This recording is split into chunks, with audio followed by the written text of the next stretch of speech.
But we lost our sovereignty. You know, we couldn't decide the clubs we wanted to join. We were able to join the EU only when the Soviet Union collapsed in 1995. And we lost 10% of our territory, including the areas where my grandparents were born and where my father was born. Now, the only reason I'm saying this is that the support that you will see from the Finnish public, and I think from all around this table, is the support of identity and historical experience. Now, my big point is that there seems to be some misunderstanding about what is going on here. Russia obviously started this war, but remember that it started this acquisition of territory and spheres of interest already in 2008 by attacking Georgia, and then in 2014 by annexing the Crimean Peninsula. And then at the end of the day, we are now here to commemorate the third anniversary of the beginning of the full-scale war, but the war has been going on for pretty much 11 years, ever since 2014. And a lot of people don't understand that this is not only about Ukraine, but this is also about Europe. This is also about the United States. This is also about international law. And at the end of the day, it's about the world order.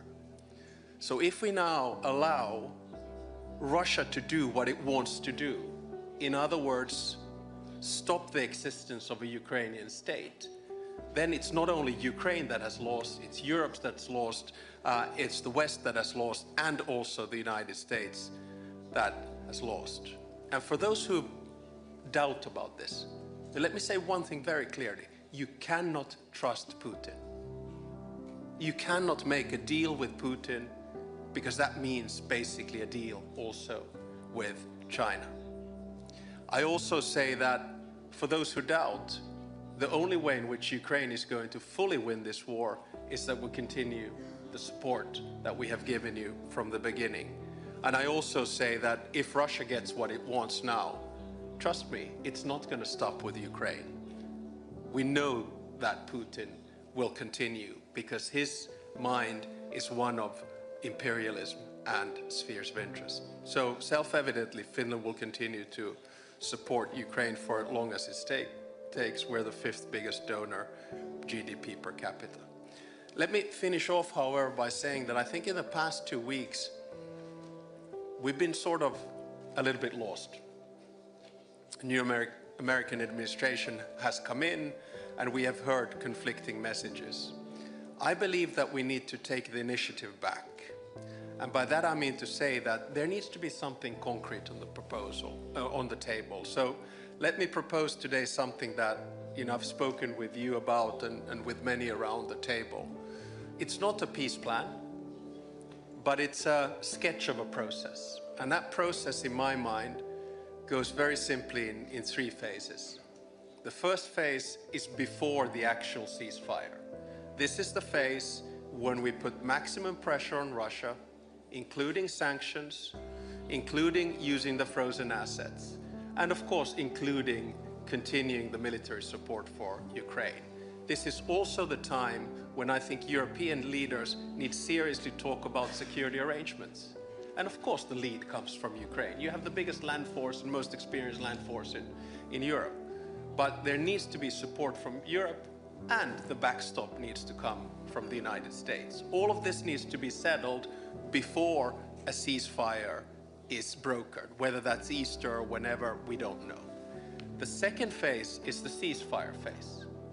And the ceasefire basically means that there's a contact line, probably monitoring thereof, but it also means that 2 things are put into place. First is a negotiation on the actual agenda and modalities of the peace process, because there is no peace process, there is no agenda, there are no modalities. And the second one is, of course, confidence building measures, which were mentioned here a little bit earlier, exchange of prisoners, returning the kidnapped children, etc., etc. This is the second phase. Then only begins the third phase, and we are far, far, far from it. And that is the actual peace process. That's when there is conversation about territory. That's when there is conversation about reconstruction. And that's when there is conversation about unraveling the sanctions. Having said all of that, very conditional by the way, having said all of that, I think we need to make clear to the Russians and everyone else that there are a few things that are completely off the table in these negotiations. One is EU membership.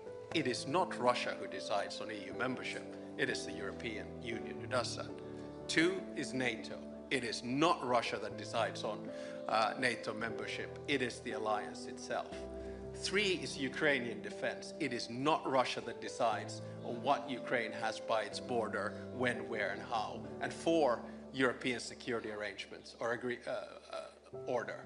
It's not Russia that decides on that. We already have a European security order and should stick to it. So those are off the table. And let me just finish off, because I do think this is such an important day, and I was watching all the colleagues on Maidan Square and the rest of it. But I do think this is a day when we have to honor the fallen Ukrainian heroes. I also believe that this is a day where we have to face the fact that Putin has lost this war, in a sense that we will see a European Ukraine. We will see eventually Ukraine in NATO. We've seen a unified European Union and hopefully a stronger transatlantic alliance in the long run. And on a day like this, I think it's time to pave the way for a plan for Ukrainian victory. Slava Ukraini.